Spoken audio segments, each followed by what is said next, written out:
The point is the Supreme Court ruled the president does retain a limited executive privilege when documents are sought from the judicial branch. These were not documents sought from the Congress.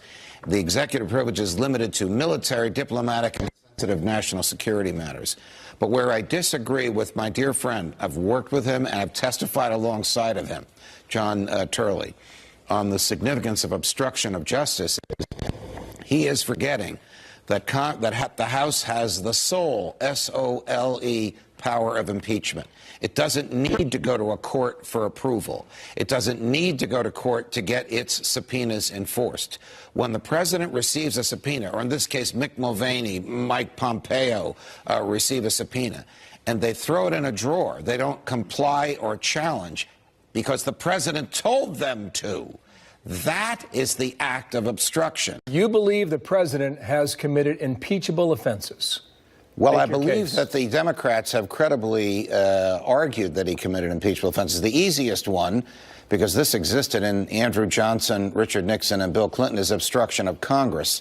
So by directing his subordinates to refuse to comply with lawfully issued subpoenas, whether it's for testimony or for documents, that's an impeachable offense. We know that from history. Every time the House of Representatives has looked at that with respect to a president, it has found it to be impeachable.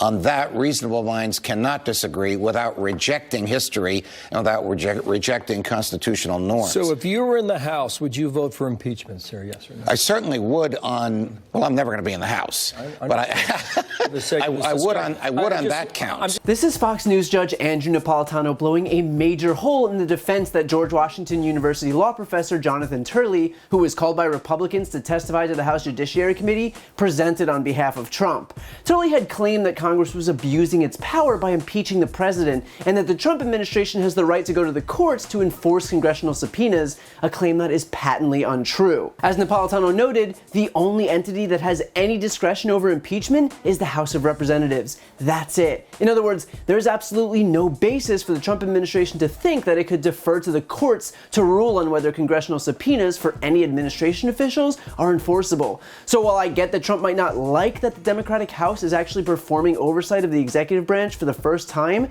that doesn't mean they can rewrite the rules of impeachment because of it. And clearly, Trump has a vested interest in trying to defer to the courts. Of course he'd try and opt for a second opinion, despite the fact that a congressional subpoena is already legally binding unto itself. Of course he'd try every stalling tactic he could by letting it languish in the court system, and of course he'd use an illegitimate technique to obstruct justice, which is impeachable in and of itself in a case currently being investigated for other impeachable behavior. I mean, honestly, only Donald Trump could commit impeachable offenses during an investigation into his existing impeachable offenses. And the Trump administration's excuse here is that they shouldn't have to comply with subpoenas because they've decided that the process is unfair to the president. But A, of course Trump thinks it's unfair. He's the subject of the investigation. I don't know of too many criminals who are exactly happy with the way their judicial process plays out.